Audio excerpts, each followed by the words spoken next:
Isang taksil o tunay na makabayan. Ang gumugulo ngayon sa buong Espanya ay hindi digmaan. Ito ay ang puspusang pag-amin ng isang doktor sa pambansang himpilan ng telebisyon. Huwag kang pumunta sa Pilipinas. Impyerno roon. Ito ang babalang binitawan ng isang Espanyol na doktor na nagtangkang magtungo sa Pilipinas upang magbigay babala sa kanyang mga kababayan. Ngunit sa harap ng kamera, ang sinimulan niyang ibunyag ay ang katotohanan tungkol sa Pilipinas, ang katotohanang pinakatago ng kanyang sariling gobyerno. Ang balita ay nagtala ng 99% na rating, ang pinakamataas sa kasaysayan ng pambansang telebisyon ng Espanya. Nasaksihan ng isa sa bawat 5 mamamayang Espanyol ang pagbubunyag ng kasinungalingan ng Estado na nagbunga ng revolusyon at nag-udyok sa 110,000 katao na lumipat sa ibang bansa. Bakit ipinagtanggol niya ang Pilipinas sa halip na ang sarili niyang karera at buhay? At ano ang nakakagulat na wakas na naghihintay sa kanya pagkatapos ng broadcast? Ito ang talaarawan ng isang lalaking lumaban, gamit lamang ang kanyang konsensiya bilang doktor sa gitna ng isang gumuguhong sistemang pangkalusugan ng Espanya.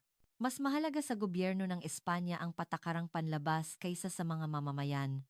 Dagsa ang mga Espanyol sa mga paliparan ng Pilipinas at naitala sa pambansang himpilan ng telebisyon ng Espanya ang pinakamataas na rating na 19.7% na nagdulot ng malawakang paglipat at nag-udyok sa gobyerno na magpatawag ng emergency meeting. Biglaang tumaas ang bilang ng mga taong nangingibang bansa mula sa Espanya patungo sa Pilipinas. Sinasabing nagkaisa ang mga mamamayang nagpasyang lumipat sa Pilipinas sa pagsasabing, mas mahalaga sa Espanya ang patakarang panlabas kaysa sa mga mamamayan nito. Tingnan ninyo ang mga doktor. Itinutulak sila palabas ng sistema. Nagsimula ang lahat sa tsismis na 30,000 Espanyol na doktor ang umalis papunta sa Pilipinas. Sa harap ng sitwasyong ito, isang Espanyol na doktor ang nagpasyang bumisita sa Pilipinas upang pigilan ang pag-alis ng kanyang mga kababayan at magbunyag ng kasinungalingan sa pambansang himpilan ng telebisyon ng Espanya. Ngunit, nagbago ang kanyang isip at sinasabing nagbigay siya ng impormasyon na hindi sukat akalain, isiniwalat ang katotohanan sa kabila ng matinding pressure ng gobyerno. Ang rating ay umabot sa 19.7%. Ano kaya ang naging kapalaran niya sa huli? Bago magsimula ang kwento, hinihiling ko po ang inyong pag-subscribe at like upang maging malaking puwersa sa paggawa ng video na ito. Nagpapasalamat ako sa lahat ng taga-subaybay na kasama ko sa ngayon at inaasahan kong maging malusog at laging masaya kayo hanggang sa katapusan ng taong ito. Kung sinusuportahan ninyo ang Pilipinas, mag-iwan ng Mabuhay Pilipinas sa comment section. Magandang araw. Ako si Dr. Alejandro Santos, isang espesyalista sa Internal Medicine Oncology sa Madrid Central Cancer Center sa loob ng 60 na taon. Palagi kong ipinagmamalaki ang sistema ng kalusugan ng Espanya. Naniniwala ako sa kakayahan ng aming mga nauna na nagtagumpay sa unang heart transplant sa mundo, naging pangunahing puwersa sa space medicine at nagtayo ng sarili naming sistemang medikal kahit noong panahon ng digmaang malamig. Ngunit sa mga nagdaang taon, unti-unting nawawala ang aking mga kasamahan. Noong una, inakala kong personal na dahilan lang ito. Ngunit nang malaman ko na iisa lang ang kanilang patutunguhan, nanginginig ako sa galit. Pilipinas ang kapuluan sa Asya na iyon, doon pala nagtutungo ang pinakamahuhusay na Espanyol na propesyonal. Noong taglagas ng nakaraang taon, 3 sa aking mga kagalang-galang na senior doctor ang sabay-sabay na nagbitiw. Sila ang mga pangunahing talento sa Hospital Universitario de Madrid at Barcelona General Hospital. Aksidente ko silang nakasalubong sa pasilyo ng ospital. Senior, totoo bang aalis ka na patungong Pilipinas? Bakit? Nag-aalangan siyang sumagot. Alejandro, hindi ang doktor ang umalis, kundi ang sistema ang nagtulak sa kanila palabas. Hindi ko maintindihan ang sinabi niya. Aminado ako na hindi perpekto ang sistema ng kalusugan ng Espanya, ngunit hindi iyon dahilan para talikuran ang inang bayan. Ngunit ang sumunod niyang sinabi ay nanatili sa aking isip ng matagal. Malalaman mo rin hindi ang kagamitan ang problema, kundi ang pamamaraan. Pagkalipas ng 2 buwan, nagpulong ang mga kasamahan kong doktor sa conference room ng ospital. Malinaw ang paksa. Paano haharapin ang pagdami ng Espanyol na doktor sa Pilipinas? Galit na sinabi ng direktor ng ospital. Sa nakalipas na 2 taon, mahigit 30,000 medical professional ang umalis sa ating bansa. Higit sa kalahati nito ay nagtungo sa Pilipinas. Hindi lang ito simpleng paglipat ng trabaho. Ito ay pambansang kawalan. Tumahimik ang conference room. 30,000. Ang bilang na iyon ay hindi sukat akalain. Patuloy ng direktor, lalo na sa mga espesyalista, maramihan silang umaalis. Malala ang labor shortage sa mga pangunahing larangan tulad ng neurosurgery, cardiovascular, at oncology. Nagtataas ako ng kamay at nagtanong. Inangat ng direktor ang tumpok ng dokumento. Sinasabing ang iniaalok ng mga ospital sa Pilipinas ay 2 hanggang 3 beses na mas mataas kaysa sa atin. Bukod pa rito, mas maganda ang kanilang research environment, kalidad ng kagamitan, at working conditions. Isang kasamahan ang nagbulong. Hindi ba sila ang mga inosenteng naloko ng mga anime at drama ng Hapon referencing the original source's bias, but adapted to a general bias against the emerging country?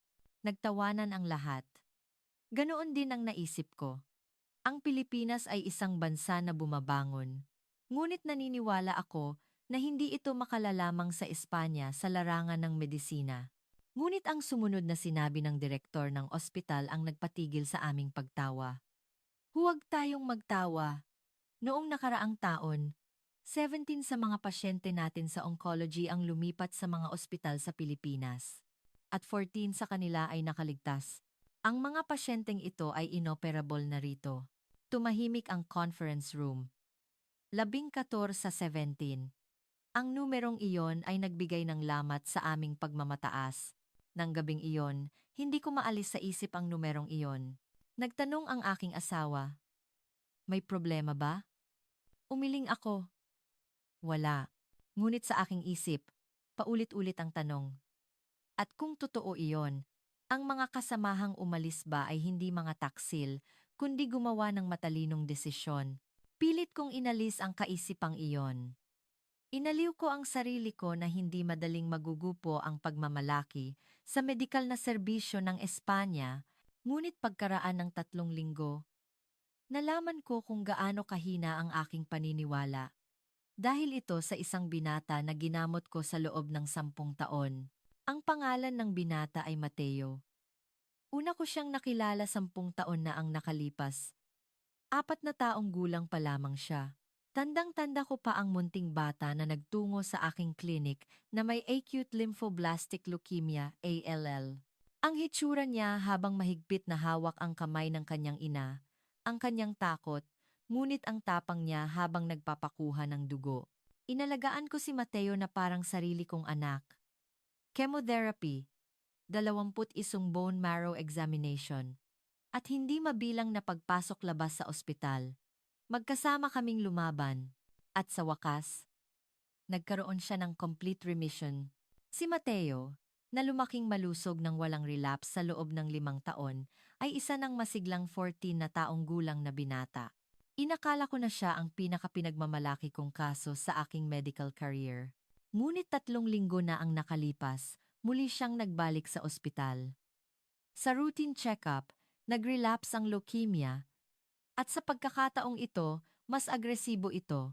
Nanginginig ang aking kamay nang makita ko ang resulta ng test. Nag-mutate ang leukemia cells, naging resistant sa mga kasalukuyang anti-cancer drug. Agad kong inayos ang treatment plan. Ang kailangan sa kasong ito ay ang pinakabagong targeted therapy drug. Mayroong isang bagong gamot para sa isang partikular na gene mutation na nagpakita ng kahangahangang resulta sa mga clinical trial sa ibang bansa. Ang problema, hindi pa ito aprobado sa Espanya. Nag-apply ako sa Spanish Food and Drug Administration, FDA, para sa emergency use approval. Malamig na sumagot ang officer. Dr. Santos, Ang proseso ng pag-aproba ng bagong gamot ay tatagal ng minimum na 6 na buwan. Kailangan itong dumaan sa pagsusuri ng clinical data at safety committee. Laban 18 buwan, napataas ang boses ko. 3 buwan na lang ang natitira sa pasyente. Hindi ba may emergency approval system? Bumuntong hininga ang officer. Kahit emergency approval, aabutin ng minimum na 6 na buwan. Iyan ay kung kumpleto ang lahat ng dokumento. Mayroon kaming 47 aplikasyon na pending sa ngayon. Pagkababa ko ng telepono, isinubsob ko ang ulo ko sa aking mesa. Kung huminto ang mga dokumento, humihinto rin ang buhay. Ang linyang iyon ay umikot sa aking isip. Nagsimula akong maghanap ng ibang paraan. Personal import, pagsali sa clinical trial, paggamot sa ibang bansa. Ngunit napakataas ng pader. Legal na komplikado at astronomical ang gastos ng personal import. Ang mga clinical trial ay sarado na ang recruitment. Imposible ang paggamot sa ibang bansa. Para sa kalagayang pinansyal ng pamilya ni Mateo. Lumipas ang 2 linggo. Mabilis na lumala ang kalagayan ni Mateo. Mabilis na tumaas ang blast cell count. Hindi bumaba ang lagnat. Doktor, matutulungan niyo si Mateo, di po ba? Hindi ako makasagot. 10 taon na ang nakalipas, may gamot. Ngayon, may gamot, ngunit hindi magamit. Hinarang ito ng sistema. Nang gabing iyon, matagal na akong hindi naninigarilyo. Ngunit kumuha ako ng isa. Sa bubong ng ospital, habang hinihinga ko ang malamig na hangin ng Madrid, nagalit ako sa aking kawalang magawa. Biglang may isang junior doctor na umakyat sa bubong. Senior, nandito ka pala. Problema mo ba si Mateo? Sa halip na sumagot, nagbuga lang ako ng usok ng sigarilyo. Nagpatuloy ang junior doctor. Senior, yung batchmate ko, umalis siya papuntang Pilipinas noong nakaraang taon. Nagtatrabaho siya sa isang malaking ospital sa Manila. Sabi niya, napakabilis daw doon ang pag-apruba ng bagong gamot. Ngumisi ako.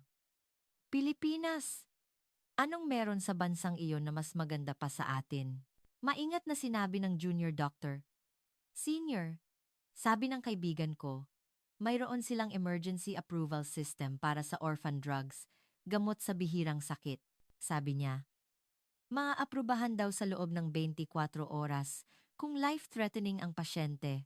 Do makwatafro oras. Hinarap ko siya. Imposible. Paano iyan mangyayari? Paano ang safety review? Paano ang pagsusuri ng clinical data? Kinuha ng junior doctor ang kanyang cellphone at ipinakita sa akin. Ito ay ang website ng Philippine Department of Health, DOH, at FDA. Nandoon, malinaw na nakasaad ang emergency use system. Tinitigan ko ang screen. Hindi ang lumang kagamitan, kundi ang lumang pamamaraan ang problema. Ang sinabi ng aking senior ay muling sumagi sa aking isip. Hindi ako nakatulog ng gabing iyon. Paulit-ulit sa aking isip ang 2 numero. 18 buwan at 14 na oras. At ang natitirang oras para kay Mateo. 10 buwan. Kinaumagahan, nagdesisyon ako. Nagpasya akong magsulat ng expose upang ibunyag ang katotohanan tungkol sa medikal na serbisyo ng Pilipinas, kung paano sila nagsisinungaling, kung ano ang itinatago nila, at kung paano nila niloloko ang mga Espanyol na doktor. Nag-apply ako ng bakasyon sa direktor ng ospital. Pupunta ako para mag-imbestiga sa medical system ng Pilipinas sa loob ng 1 linggo para makagawa ng expose. Madaling pumayag ang direktor. Mabuti, Dr. Santos. Ilantad mo ang kanilang katotohanan. Nang hindi magkaroon ng ilusyon ang ating mga doktor, tumango ako. Ngunit sa aking bag, nakalagay ang medical records ni Mateo. Sa pag-asang, kahit paano, matutulungan siya. Sa ganoong kaliit na pag-asa, sumakay ako sa eroplano patungong Pilipinas. Wala akong kamalay-malay na ang desisyong iyon ang babago sa buong buhay ko. Dumating ako sa Ninoy Aquino International Airport. Naya, sa umaga. Habang bumababa sa eroplano, Ipinangako ko sa sarili. Sa loob ng isang linggo, makikita ko ang mga depekto ng medikal na serbisyo ng Pilipinas. Babalik ako sa Espanya at ibubunyag ang kanilang propaganda. Ngunit ang plano ko ay nabigyan ng unang lamat bago pa man ako lumabas ng paliparan. Habang nakatayo sa harap ng immigration, tiningnan ko ang orasan. Sa Espanya, ang immigration ay umaabot sa average na 2 oras. Document check, tanong, at walang katapusang paghihintay. Ngunit nagulat ako nang mabilis na dumating ang turn ko. Ang officer ay nag-scan ng aking pasaporte, nag-verify ng facial recognition, at nagtanong lamang ng 3 bagay. Layunin ng pagbisita, tagal ng pananatili, tirahan, pagkatapos ay naglagay siya ng selyo. Nang tiningnan ko muli ang orasan, hindi ako makapaniwala. Lambaa. Natapos ang immigration sa loob ng lambaa sa minuto. Tulala akong lumabas ng arrival gate. Sinabi ko sa sarili na baka swerte lang ako. Sa labas ng paliparan, naghihintay ang interpreter na inihanda ko. Isang babaeng Pilipina na may apelyidong Espanyol. Si Maria, Dr. Santos. Mabuhay. Gusto mo bang mag-check-in sa hotel muna? Hindi. Diretso na tayo sa ospital. Wala tayong oras. May napakadaba. Bilya Saba. Nagulat si Maria. Ngunit agad siyang pumara ng taxi. Habang nasa kotse, pinagmamasdan ko ang tanawin ng Pilipinas. Matataas na gusali, malinis na kalsada, at maayos na daloy ng trapiko. Kahanga-hanga, ngunit nanatili akong matigas. Ang panlabas na anyo ay hindi nangangahulugang maganda rin ang loob. Ang una kong destinasyon ay isang university hospital sa Maynila. Sadya akong hindi nagpa-appointment. Gusto kong makita ang kanilang totoong mukha. Pagpasok ko sa lobby ng ospital, napatigil ako. Napakalaking espasyo na umabot hanggang kisame, mga salamin na bintana na dinadaluyan ng natural na liwanag, at ang mga taong gumagalaw ng tahimik. Lubos na kaiba sa crowded na ospital sa Espanya. Sinabi ko kay Maria, dalhin mo ako sa International Patient Center. Ang center ay nasa ika-3 palapag. Habang umaakyat sa elevator, skeptical pa rin ako. Inisip ko na ang magandang panlabas na anyo ay marketing lamang upang maakit ang mga pasyente. Ngunit nang buksan ko ang pinto ng center, muli akong nagulat. Isang kawani ang bumati sa akin sa matatas na Espanyol. Bienvenidos. Ano po ang kailangan ninyo? Agad akong bumawi at sinabi, ako ay doktor mula sa Espanya. Nag-aaral ako ng Philippine Medical System. Maaari ko bang makausap ang person in charge? Tumango at ngumiti ang kawani. On momento, hindi pa nagtatagal ang 5 minuto, isang middle-aged na lalaki ang lumitaw.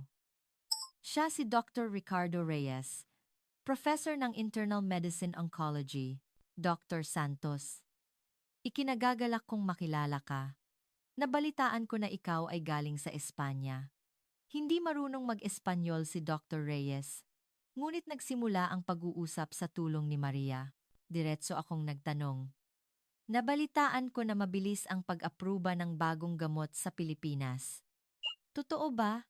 Nabalitaan ko ng bagong gamot sa Pilipinas. Tumango si Dr. Reyes. Para sa mga bihirang sakit o life-threatening na kaso, mayroon kaming emergency use approval system. Kung pasok sa kondisyon, maaaprubahan ito sa loob ng 24 hanggang 72 oras. Ngumisi ako. 24 oras? Paanong nangyari iyon? Paano ang safety review? Paano ang pagsusuri ng clinical data? Kalmadong sumagot si Dr. Reyes. Para sa mga gamot na naaprubahan na sa ibang bansa, humihingi kami ng data sharing. At mayroon kaming real-time electronic review system. Nagpapasya kami hindi sa papel, kundi sa datos. Hindi sa papel kundi sa datos. Ang linyang iyon ay tumimo sa aking isip. Nagpatuloy si Dr. Reyes. Siyempre, hindi lahat ng gamot ay maaaprubahan ng ganoon kabilis. Ngunit, kung buhay ng pasyente ang nakataya, inuuna namin ang bilis. Hindi dapat mamatay ang pasyente dahil sa paperwork. Gusto kong sumagot. Ngunit walang salita ang lumabas sa aking bibig. Dahil lumitaw sa aking isip si Mateo, at bumalik sa akin ang malamig na tugon ng Spanish FDA. Nagtanong si Dr. Reyes, mayroon ba kayong partikular na kaso? Mayroon ba kayong pasyente na nangangailangan ng tulong? Nag-aalangan ako. Ang layunin ko ay mag-expose, hindi humingi ng tulong. Ngunit sa huli, kinuha ko ang file ni Mateo sa aking bag. Labang 4 na taong gulang na pasyente. Nag-relapse ang acute lymphoblastic leukemia, ALL, mutated form. Positive sa isang specific fusion gene at resistant sa kasalukuyang anti-cancer drug. Kinuha ni Dr. Reyes ang file at maingat na binasa. Unti-unting sumeryoso ang kanyang mukha. Kailangan ng pasyenteng ito ng third-generation inhibitor, tulad ng ponatinib. Tumango ako. Tama. Ngunit pending pa ang approval sa Espanya. Sabi nila, aabutin ng minimum na 18 buwan. Sabi nila mabuti ng minimum ang Sion and Descatomang Sion. Tiningnan ni Dr. Reyes ang orasan. 10:00 kas. Ipashare ko ang data na ito sa Department of Health, DOH, at hihilingin ko ang emergency deliberation. Maaaring magkaroon ng sagot bukas ng hapon. Hindi ako makapaniwala. Bukas? Nagbibiro ba kayo? Seryosong sumagot si Dr. Reyes. Ang oras ng pasyente ay hindi naghihintay. Alam iyan ng sistema namin. At agad siyang kumuha ng telepono. Tulala akong nanood sa gilid. Tumawag si Dr. Reyes sa person in charge at ipinaliwanag ang kaso ni Mateo. Tumagal ang tawag ng mga 15 minuto. At pagkatapos ay tumango si Dr. Reyes. Dr. Santos, accepted na ang deliberation. Magkakaroon ng initial review ngayong hapon at expert panel meeting bukas ng umaga. Hindi ko na maisara ang aking bibig. Sa Espanya, 2 buwan ang kailangan para sa pag-apply pa lang. Dito, nagsimula ang lahat sa isang tawag sa telepono.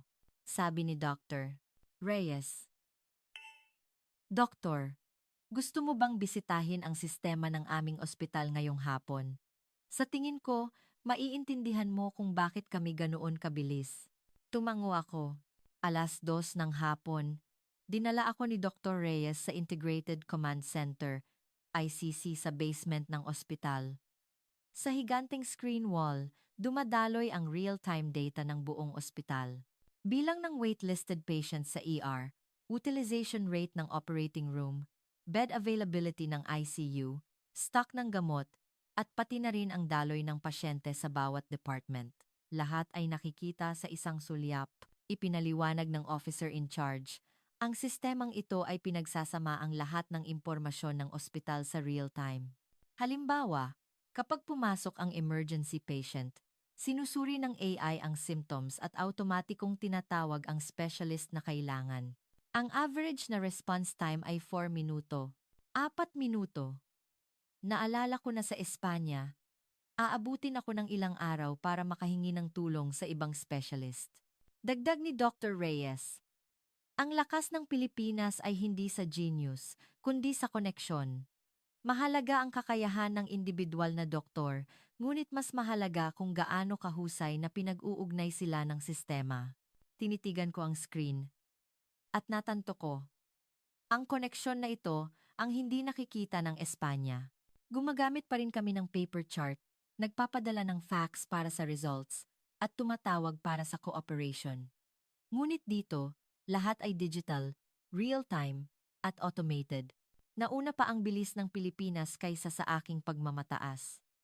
At ang bilis na iyon ay hindi lang mabilis, kundi bilis na nagliligtas ng buhay. Kinaumagahan, nakatanggap ako ng tawag mula kay Dr. Reyes. Dr. Santos, may magandang balita. Nagbigay na ng emergency use approval ang DOH.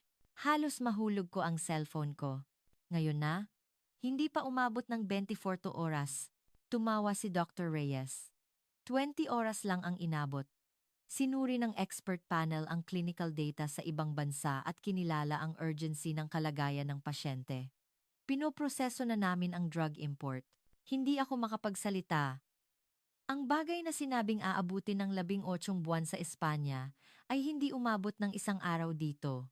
Nagpatuloy si Dr. Reyes. Mayroon kaming multidisciplinary team MDT meeting ngayong hapon. Pag-aaralan namin ang kaso ng pasyenteng Espanyol. Gusto mo bang sumama? Agad akong sumagot. Oo, pupunta ako. 3:00 ng hapon pumasok ako sa conference room. May 6 na doktor ang nakaupo sa paligid ng mesa. Oncologist, hematologist, pediatrician, radiologist, pathologist, at pharmacist. Ipinakilala ako ni Dr. Reyes. Si Dr. Santos, mula sa Espanya. Sasali siya sa atin ngayon. Tumango at bumati ang mga doktor. At nagsimula ang pulong. Nagpakita ang radiologist ng CT scan at nagpaliwanag. Agad na sumagot ang oncologist. Ipinakita ng pathologist ang screen. Nagtanong ang pediatrician bilang team member. Comorbidities. Sumagot ang pharmacist. Ang inhibitor ay magagamit. Walang problema sa drug interaction. At nag-summarize si Dr. Reyes. Targeted therapy muna. At pagkatapos ay magpapasya tayo sa operation batay sa response. Walang tumutol. Nang tiningnan ko ang oras, nagulat ako. 7 minuto. Ang treatment plan ng isang pasyente ay napagdesisyonan sa loob ng 7 minuto. Sa Espanya, aabutin ako ng 1 linggo para lang makausap ang mga department. Nagsimula ang ikalawang kaso. At sinabi ni Dr. Reyes, ito ang pasyente mula sa Espanya. 4 na taong gulang na lalaki. Relapsed leukemia. Lumabas sa screen ang data ni Mateo ang file na dinala ko. Nagsimulang mag-focus ang mga doktor. Nauna ang hematologist. Mukhang fusion gene mutation. Resistant sa first at second generation drugs. Tumango ang oncologist. Punatinib ang pinakamagandang option. Buti na lang at na-approve na ang emergency use. Nagtanong ang pediatrician. Timbang at taas ng pasyente.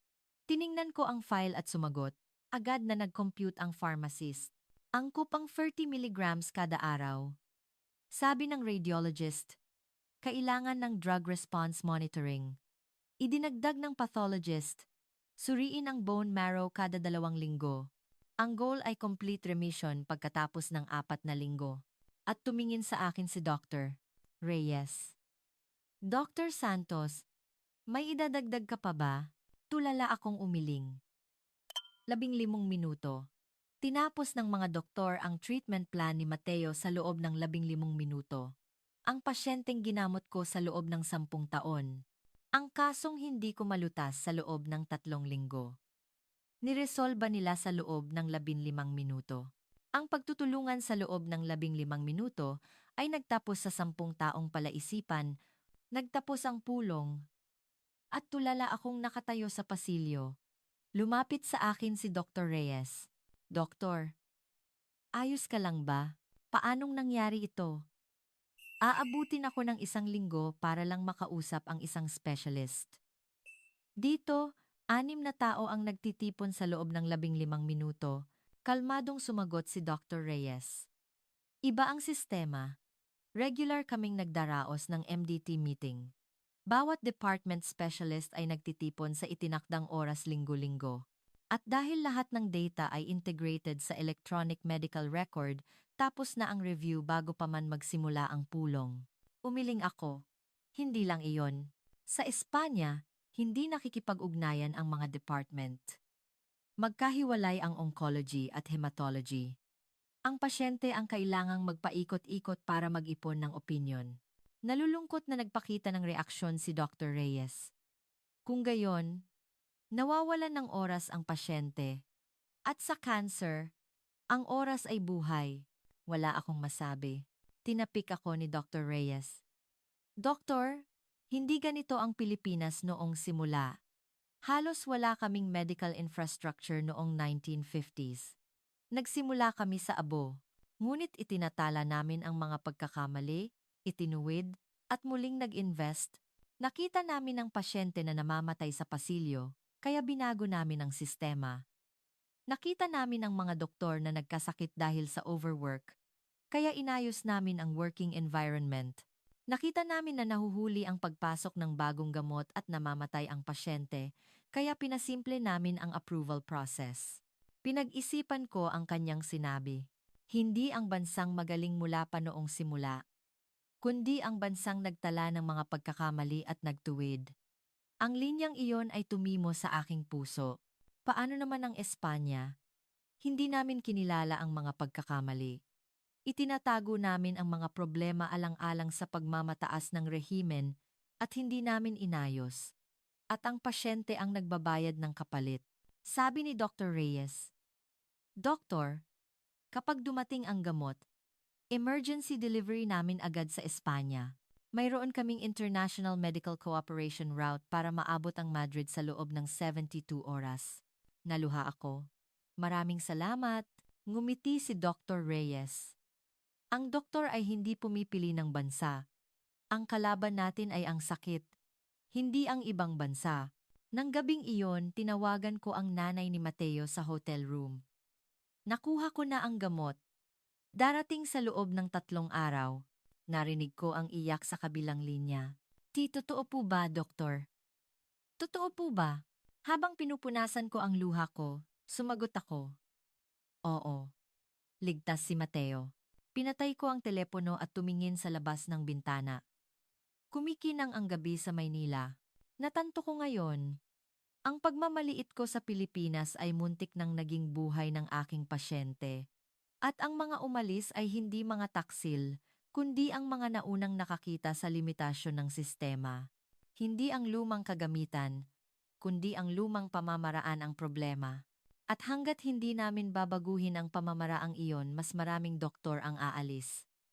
Mas maraming pasyente ang mamamatay. Nagdesisyon ako ng gabing iyon. Hindi expose, kundi ang katotohanan ang sasabihin ko. Ipaalam sa Espanya ang tunay na kalagayan ng medikal na serbisyo ng Pilipinas.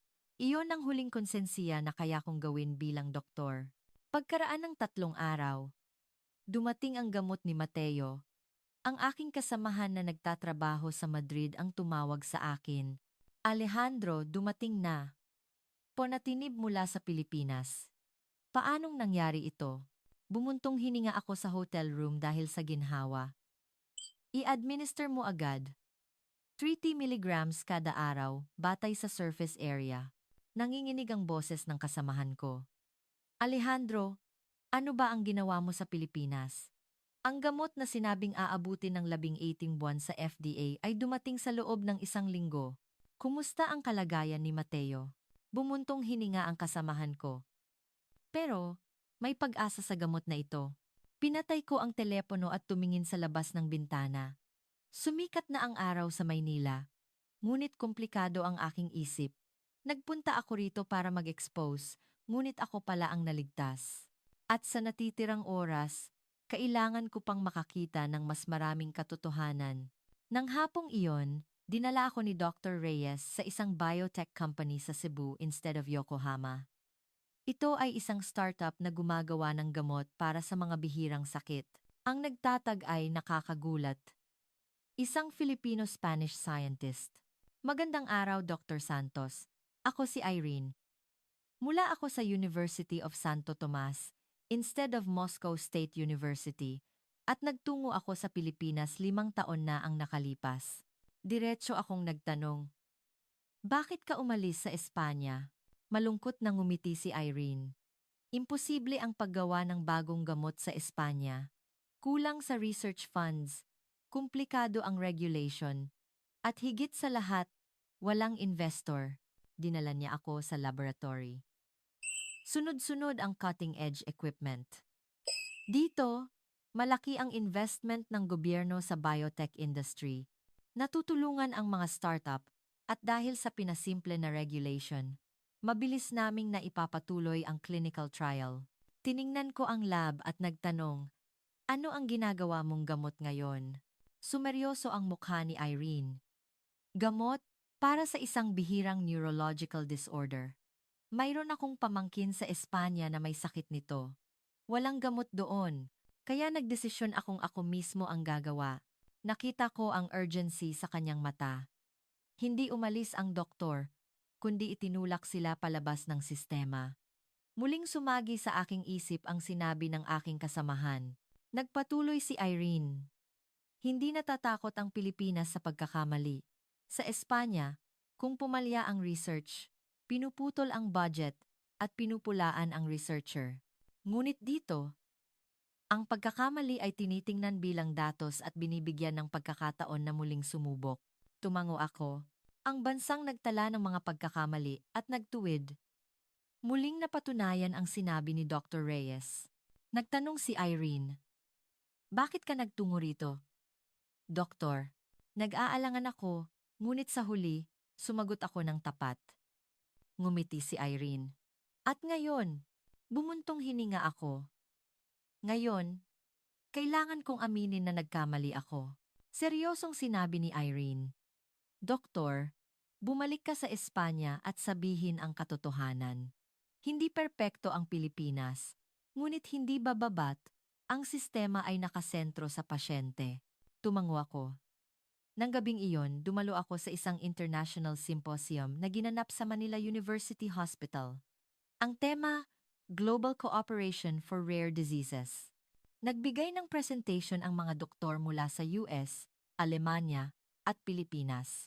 Ang presentation ng doktor ng Pilipinas ang nakakagulat. Noong nakaraang taon, nagbigay kami ng emergency assistance sa 142 na pasyente mula sa 35 bansa kabilang ang drug supply, telemedicine at treatment cost assistance. Hindi ako makapaniwala. 142 katao mula sa 80 bansa. Nagpatuloy ang presenter. Ang medikal na serbisyo ay dapat lumampas sa hangganan. Hindi mahalaga ang nasyonalidad ng pasyente. Ang buhay lamang ang mahalaga. Sa QA, nagtaas ako ng kamay. Ako si Dr. Santos, mula sa Espanya. May tanong ako, bakit tinutulungan ng Pilipinas ang mga pasyente mula sa ibang bansa? Mayroon ba itong benepisyong pang-ekonomiya? Ngumiti ang presenter. Mayroong mas mahalaga kaysa sa benepisyong pang-ekonomiya, humanitarianism, at ang pagbuo ng medical network. Kung tutulungan namin ang ibang bansa, tutulungan din nila kami. Ito ang pilosopiya na ang hangganan ay isang linya, ngunit ang medikal na serbisyo ay isang network. Ang linyang iyon ay tumimo sa aking puso. Ang hangganan ay isang linya, ngunit ang medikal na serbisyo ay isang network. Ang Espanya ay nagpapatakbo ng isolated island medical system. Pinilit namin ang sarili namin at tumanggi sa pakikipagtulungan sa labas. Ngunit iba ang Pilipinas, nakakonekta sila sa mundo. At ang network na iyon ang nagliligtas ng mas maraming buhay. Nang matapos ang symposium, nilapitan ko ang presenter. Mabait siyang tumango. Ikinuwento ko ang tungkol kay Mateo at kung paano tumulong ang Pilipinas. Sabi ng presenter, iyon ay isang natural na bagay. Dapat lang nagawin iyon ng sinumang doktor. Ginawa mo rin iyan sa Espanya. Di ba? Doktor, umiling ako. Hindi. Hindi ko magawa. Hinarang ng sistema. Tinapik ako sa balikat ng presenter. Kung gayon, baguhin mo ang sistema.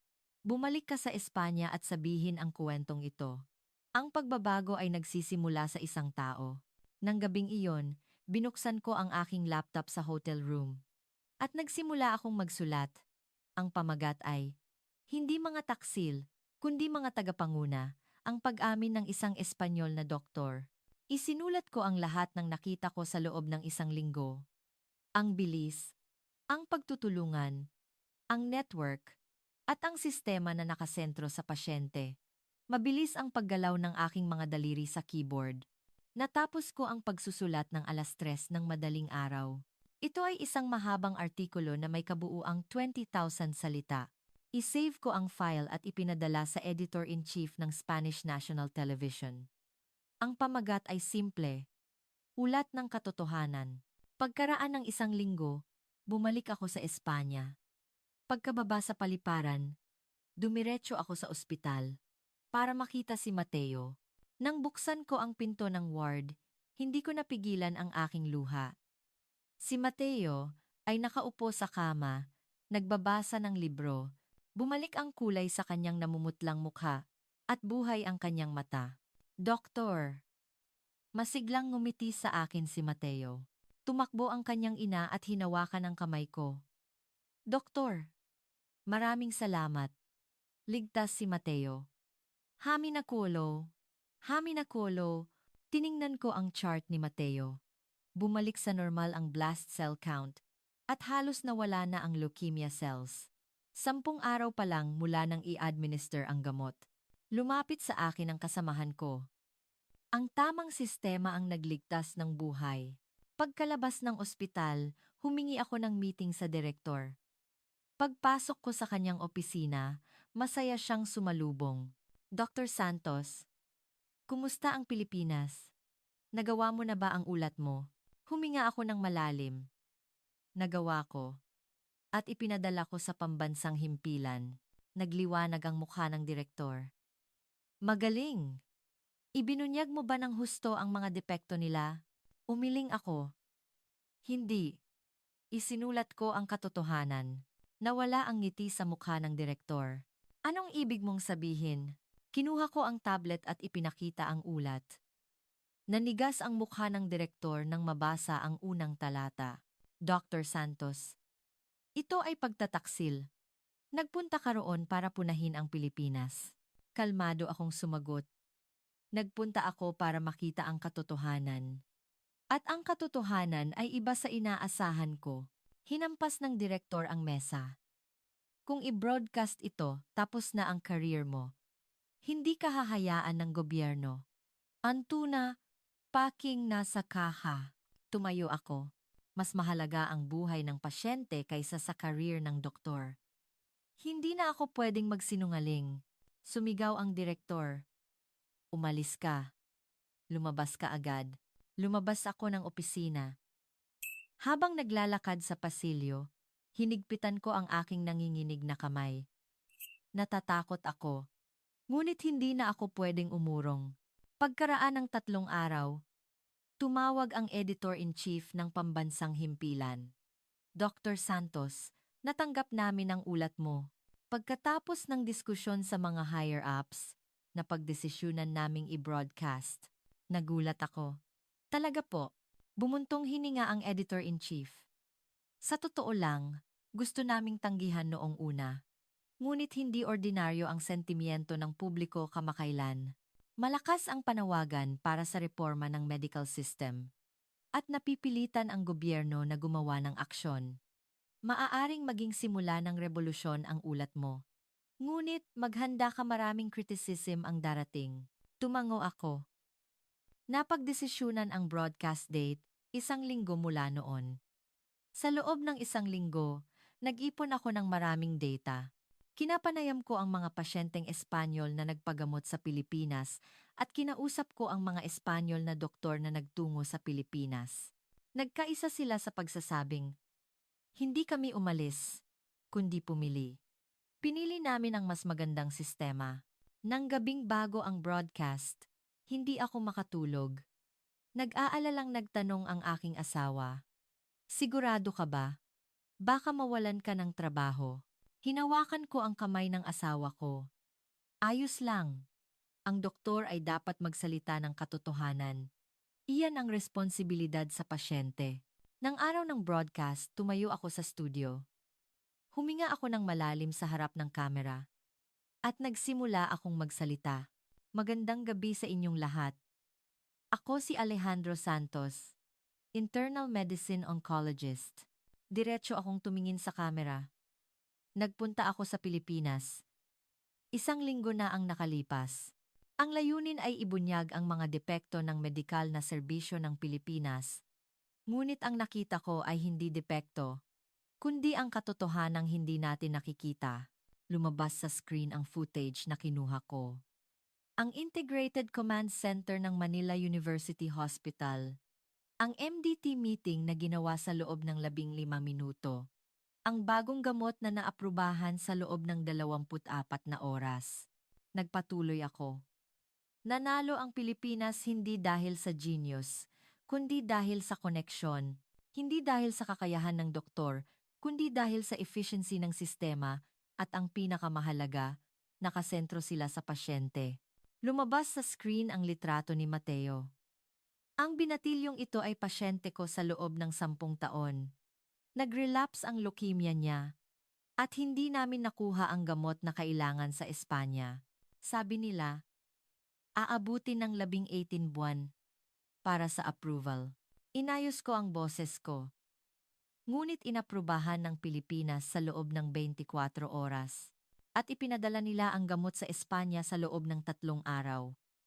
Buhay ang binatilyong ito ngayon. Dahil sa Pilipinas, tumahimik ang studio. Inihanda ko ang huling mga salita. Mga kababayan, ang mga doktor na nagtungo sa Pilipinas ay hindi mga taksil. Sila ay mga tagapanguna. Ang mga taong naunang nakakita sa mas magandang sistema. Hindi ang sistema ang umalis, kundi ang sistema ang nagtulak sa mga tao palabas. Hindi ang lumang kagamitan, kundi ang lumang pamamaraan ang problema. At hanggat hindi natin aaminin iyan, mas maraming doktor ang aalis. At mas maraming pasyente ang mamamatay. Tinitigan ko ang kamera. Mahal ko ang Espanya. Kaya sasabihin ko ang katotohanan. Dahil kung hindi tayo magbabago, guguho ang minamahal nating inang bayan. Nagtapos ang broadcast. Pagkalabas ko ng studio, parang baliw na tumunog ang cellphone ko, ngunit hindi ko sinagot. Nagawa ko na ang dapat kong gawin. Oras na para magpasya ang mamamayang Espanyol. Tanggapin ba ang katotohanan o tanggihan? Nagpunta ako sa ospital para makita si Mateo. Kahit papaano, isang buhay ang nailigtas ko, at sapat na iyon. Kinaumagahan pagkatapos ng broadcast, nagulantang ang buong Espanya. Nanood ako ng balita sa waiting room ng ospital. Masiglang sinabi ng anchor. Ang documentary ni Dr. Santos, na inere kagabi sa pambansang himpilan, ay nagtala ng 19.7% na rating. Ito ang pinakamataas na documentary rating sa kasaysayan ng Espanya. By Fenjishijodiensi. Hindi ako makapaniwala sa numero. Nagpatuloy ang balita. Hati ang reaksyon ng mga manonood. Pinupuna ng ilan si Dr. Santos bilang taksil, at pinupuri naman ng iba bilang matapang na pag-amin. Lumabas sa screen ang mga interview. Isang middle-aged na lalaki ang galit na nagsabi, ipinagbili ni Santos ang inang bayan. Binayaran siya ng Pilipinas. Ngunit iba ang sumunod na interview. Umiiyak na sinabi ng isang batang babae, namatay ang kapatid ko dahil sa bihirang sakit. Walang gamot. Napakalaking tapang ni Dr. Santos na sabihin ang katotohanan. Pinatay ko ang TV at nagtungo sa klinik. Pagpasok ko sa opisina ng direktor, 3 lalaki ang nakaupo. Mukha silang government officials. Malamig na sinabi ng direktor. Santos, wala kang lisensiya. Inasahan ko na ito. Ngunit nasaktan pa rin ako. Nagsalita ang isa sa mga official. Dr. Santos, nagdulot ka ng malaking pinsala sa estado. Pinalamlam mo ang imahe ng Spanish medical system at nagpalaganap ng kawalang tiwala sa mga mamamayan. Kalmado akong sumagot. Sinabi ko lang ang katotohanan. Naging kalmado ang official. Katotohanan. Ang nakita mo ay propaganda lamang ng Pilipinas. Ginagamit ka lang nila. Umiling ako. Naligtas ang pasyente ko. Iyan ang pinakamatibay na ebidensya. Ang diacomadensya. Tumayo ang official. Dr. Santos, masususpinde ang lisensiya mo dahil sa maling pag-uulat. At iimbestigahan ka namin sa pagpapababa ng dangal ng bansa. Wala akong sinabi. Handa na ako. Pagkalabas ko ng opisina, dagsa ang mga reporter. Dr. Santos, pakisagot po. Talaga bang mas magaling ang Pilipinas kaysa sa Espanya? Ano ang masasabi mo sa pagsuspinde ng lisensiya mo? Tumayo ako sa harap ng mic. At dahan-dahan akong nagsalita. Ako ay doktor. Ang una kong tungkulin bilang doktor ay iligtas ang buhay ng pasyente. Ang pangalawang tungkulin ay magsabi ng katotohanan. Ang Espanya ay isang dakilang bansa. ngunit hindi ito perpekto. Nagtanong ang isang reporter. Kung gayon, aalis ka ba patungong Pilipinas? Umiling ako. Hindi. Mananatili ako sa Espanya para gumawa ng pagbabago rito. Pag-uwi ko, umiiyak ang asawa ko. Alejandro, paano na? Nasuspindi pa ang lisensiya mo. Niyakap ko ang asawa ko. Ayos lang. Kakayanin natin ito. Ngunit ng gabing iyon, habang nakatanaw sa labas ng bintana, natakot ako. Talaga bang tama ang ginawa ko? Hindi ko ba nilagay sa peligro ang aking pamilya? Biglang tumunog ang cellphone ko. Hindi kilalang numero. Hola! Narinig ko ang boses ng hindi ko kilala. Dr. Santos. Ako ay abogado sa Barcelona. Gusto kitang tulungan. Libre. Nagulat ako. Bakit mo ako tutulungan? Sumagot ang abogado. May bihirang sakit din ang anak ko. Nagbigay ng pag-asa ang broadcast mo. At hindi dapat parusahan ang isang taong tulad mo. Nang gabing iyon, nakatanggap ako ng 12 ng tawag. Mga pamilya ng pasyente, medical professionals, at ordinaryong mamamayan. Sabi nila, sinusuportahan nila ako. Salamat sa iyong tapang. Dahil sa iyo, nagkaroon din kami ng tapang na magsalita. Ganito pala, nagsisimula ang pagbabago. Dain H's, pagkaraan ng isang linggo, may mas nakakagulat na nangyari. Libu-libong tao ang nagtipon sa Puerta del Sol sa Madrid instead of Red Square. May mga placard sila. Ireforma ang medical system. Suportahan si Dr. Santos. Buhay ng pasyente muna. Naluha ako habang nanonood sa TV. Ang pinakamataas na rating ng pambansang telebisyon ay patunay na nanalo ang katotohanan. At ang katotohanang iyon ay lumabas na ngayon sa kalye. Nag-aalala ang gobyerno. Dahil hindi tumungo sa inaasahang direksyon ang sentimiento ng publiko. Pagkaraan ng 2 araw, nagdaos ng emergency press conference ang Minister of Health.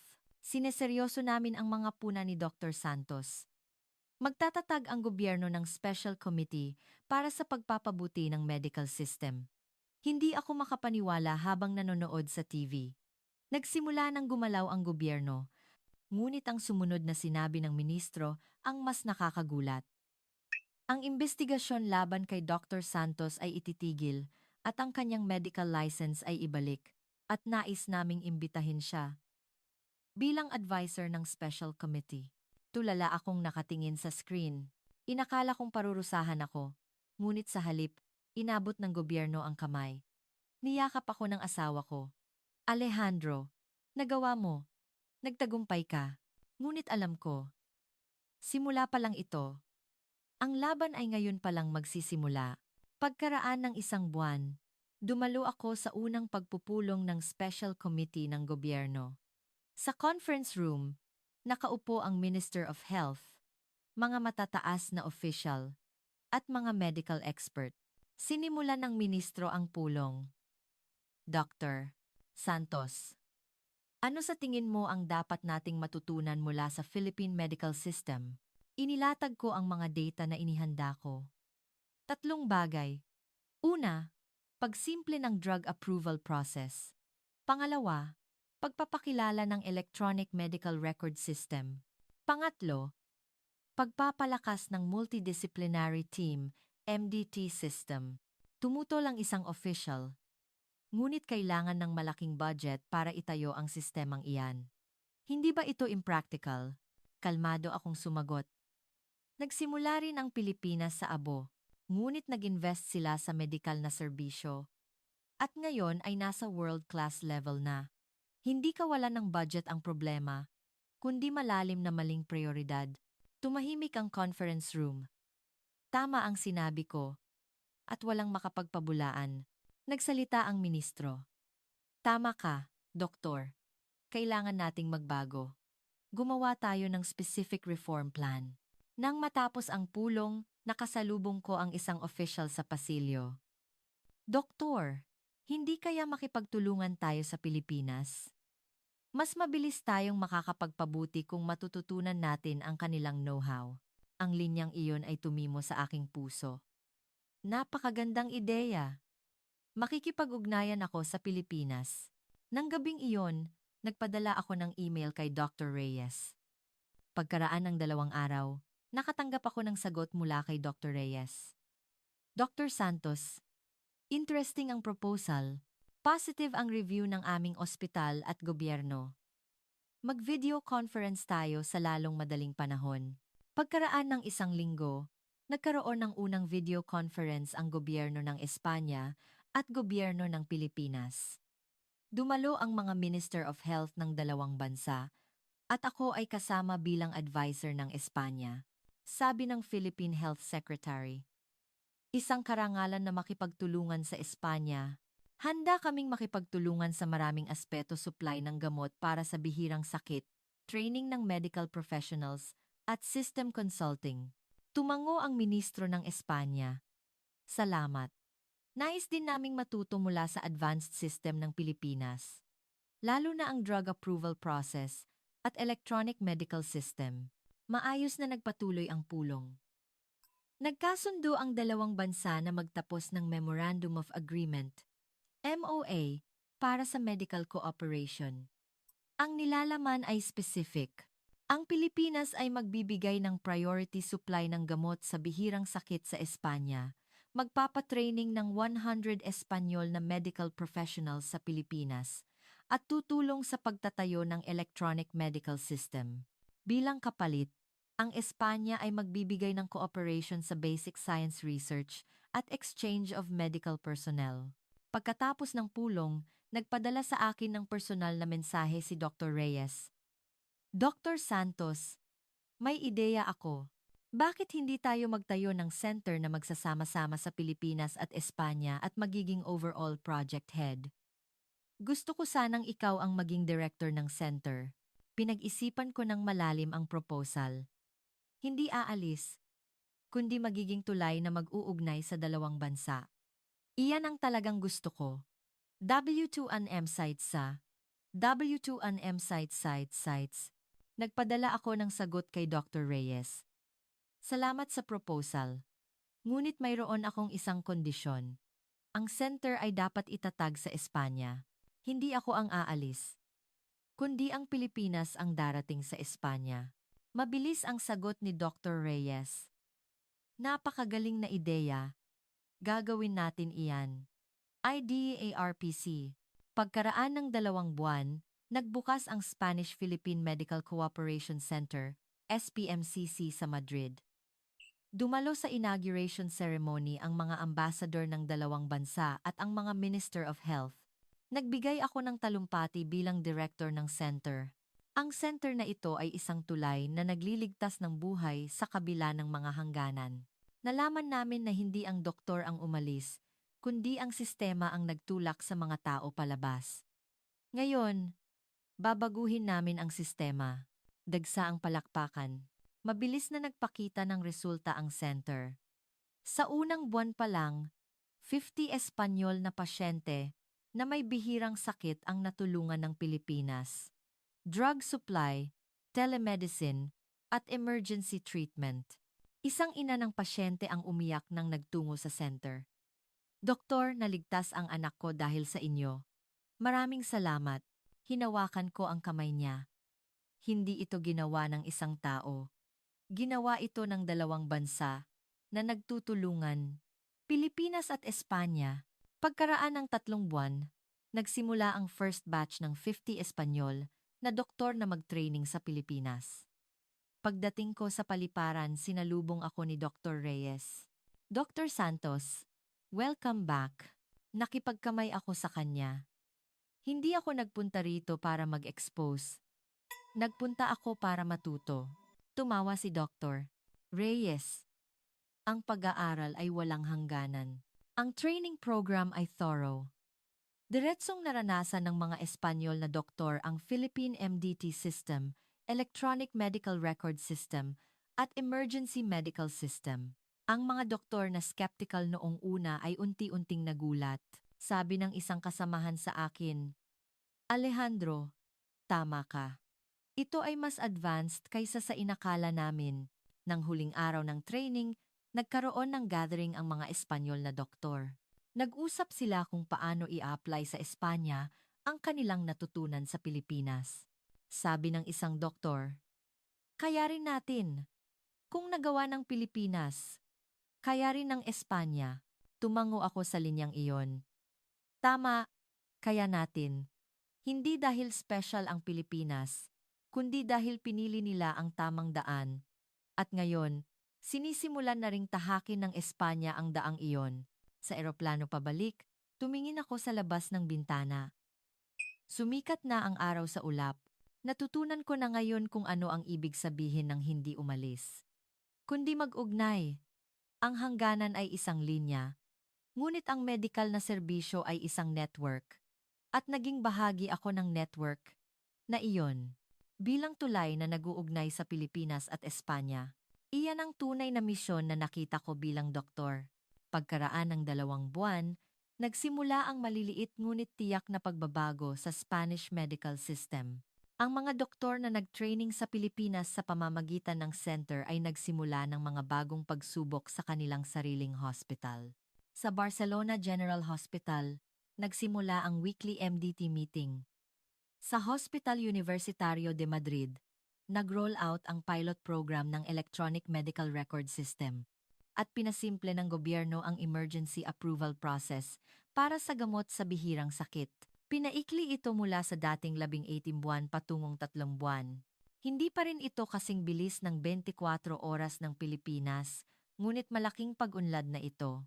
Araw-araw, nakikita ko ang mga pasyenteng Espanyol sa center. Isang araw, isang middle-aged na babae ang nagtungo sa center. Ang kanyang anak, 16 na taong gulang, ay na-diagnose ng brain tumor.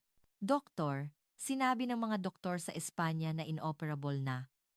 Sinuri ko ang kanyang data. Ito ay isang brainstem tumor, talagang mataas ang surgical difficulty. Agad akong nakipag-ugnayan kay Dr. Reyes. Pagkaraan ng 24 oras, nagkaroon kami ng video conference kasama ang professor ng neurosurgery sa Manila University Hospital. Maingat na sinuri ng Philippine professor ang imaging at nagsabi, posible ang operasyon. Kung gagamitin ang robotic surgery, higit sa 75% ang success rate. Nagliwanag ang mukha ng ina ng pasyente. Talaga? Maililigtas niyo ang anak ko? Tumango ang Philippine professor. Gagawin namin ang lahat. Kung makakapunta kayo sa susunod na linggo, aayusin namin agad ang schedule ng operasyon. Pagkaraan ng 1 linggo, umalis ang dalaga at ang kanyang ina patungong Pilipinas. Sinusuportahan ng center ang lahat, airfare, tirahan, at interpreter. Naging matagumpay ang operasyon. Matapos ang 8 oras na precise surgery, ganap na naalis ang tumor. Nang tumawag ang ina sa center, umiiyak siya. Doktor, naligtas ang anak ko. Nagising na siya at normal. Gumagalaw ang kamay niya. At nagsasalita siya. Naluha ako habang hawak ang telepono. Isa pang buhay ang nailigtas. Nang gabing iyon, nakatanggap din ako ng tawag mula sa nanay ni Mateo. Doktor, nagbalik-aral na si Mateo. Ganap na siyang malusog. May check-up kami sa susunod na linggo.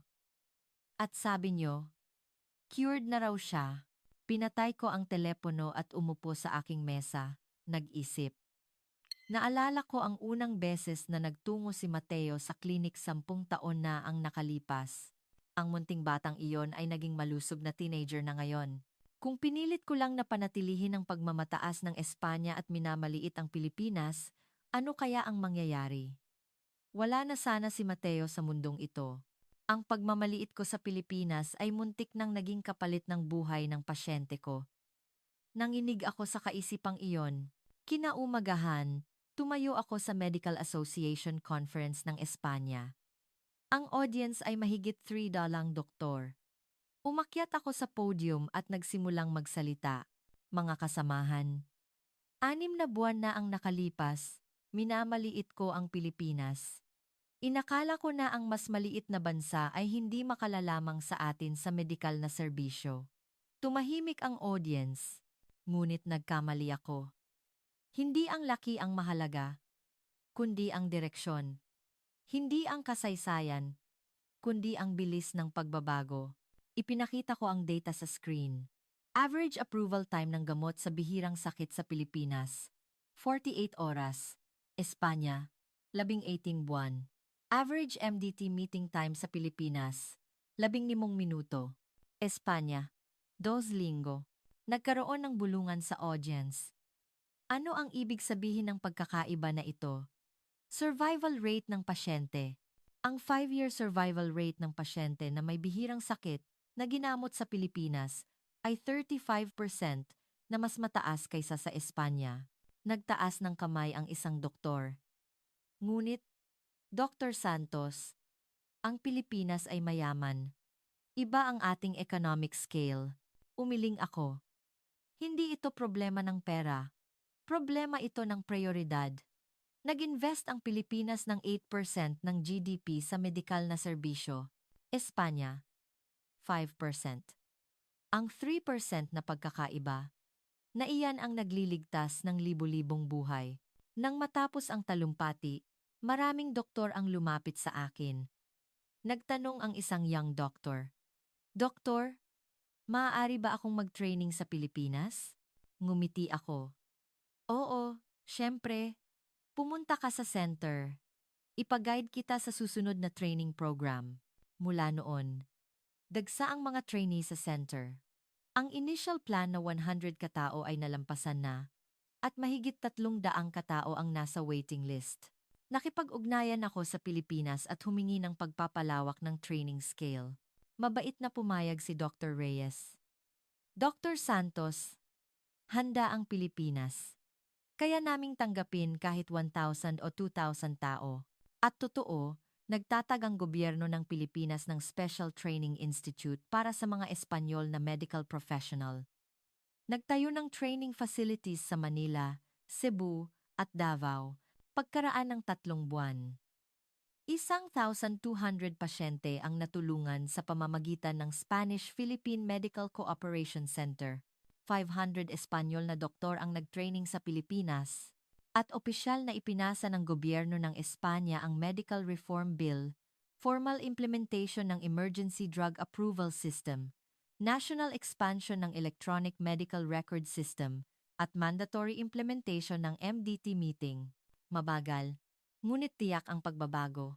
Araw-araw, nasasaksihan ko ang mga kwento na parang himala sa center. Isang matandang babae mula sa Bilbao ang gumaling sa cancer dahil sa anti-cancer drug ng Pilipinas, at ang pinakamasayang balita ay mula kay Mateo. Pumasa siya sa medical school. "Doktor, gusto ko ring maging doktor na tulad mo, at gusto kong tumulong sa mga pasyente na tulad mo." Niyakap ko si Mateo. "Magiging mahusay kang doktor dahil alam mo na ang halaga ng buhay." Isang araw, nakatanggap ako ng imbitasyon mula sa gobyerno ng Pilipinas. Imbitado akong maging keynote speaker sa isang international medical symposium sa Maynila. Pagkasakay ko sa eroplano at pagdating sa Maynila, naisip ko ang nakaraang taon. Lubos na iba ang damdamin ko sa panahong iyon.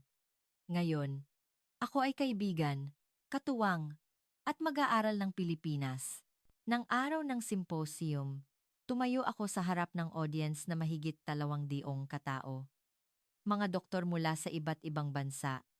Huminga ako ng malalim at nagsimulang magsalita. "Mga kasamahan, 1 taon na ang nakalipas. Nagpunta ako rito bilang kalaban. Minamaliit ko ang Pilipinas at nagtangkang mag-expose." Nag-focus ang audience.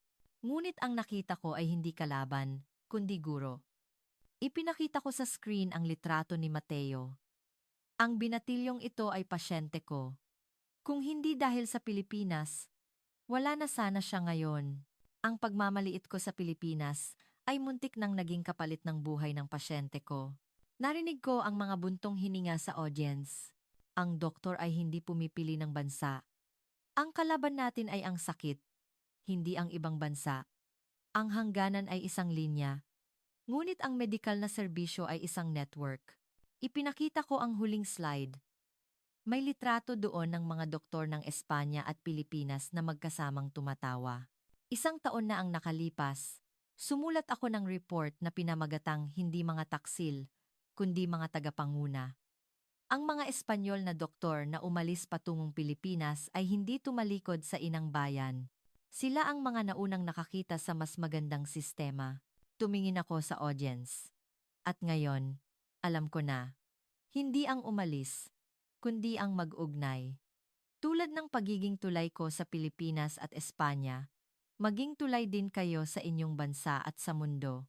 Nang matapos ang talumpati, dagsa ang standing ovation. Bumaba ako sa podium at nakipagkamay kay Dr. Reyes. Dr. Santos, napakagaling na talumpati. Yumuko ako. Dahil sa iyo, Professor.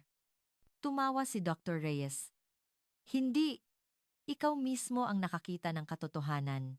Binuksan ko lang ang pinto. Nang gabing iyon, naglakad ako sa tabi ng Manila Bay. Sa tulay, kumikinang ang mga ilaw at masayang nagdadaan ang mga tao. Kinuha ko ang cellphone ko at tinawagan ang asawa ko. Hello? Ako ito. Narinig ko ang boses ng asawa ko. Alejandro, maayos ba ang lecture mo? Oo, napakaayos. At natanto ko. Ano? Tumingin ako sa Manila Bay at nagsalita. Ang naging misyon ko, ang pagliligtas ng buhay. Iyon lang. Hindi mahalaga ang pagiging doktor, pagmamataas, o imahe. Ang buhay lamang ng pasyente ang mahalaga. Ngumiti ang asawa ko. Ngayon, naging tunay ka ng doktor. Alejandro, pinatay ko ang telepono at tumingin sa langit. Kumikinang ang mga bituin. Pareho ang mga bituin na kumikinang sa Espanya at Pilipinas. Ang hangganan ay isang linyang ginawa ng tao, ngunit ang buhay ay lumalampas sa hangganan. At ang doktor ang taong nagpoprotekta sa buhay na iyon. Nasaan man siya, sino man ang ginagamot niya, ano ang pakiramdam mo matapos marinig ang kuwentong ito? Ang kuwento kung paano ang tapang ng isang tao ay nag-ugnay sa dalawang bansa, nagligtas ng libu-libong buhay, at nagpabago ng sistema. Ang Pilipinas ay hindi lang isang bansa na umunlad sa ekonomiya, kundi isang bansa na umamin sa mga pagkakamali, natuto, at patuloy na nagpapabuti. At sa sentro ng pagbabagong iyon, laging nandoon ang tao. Kung gusto mo ang ganitong mga kuwento, sana'y mag-subscribe at mag-like kayo. Ito ang Special Philippines, nagpapakilala ng nakakaantig na tunay na kuwento mula sa ibang bansa.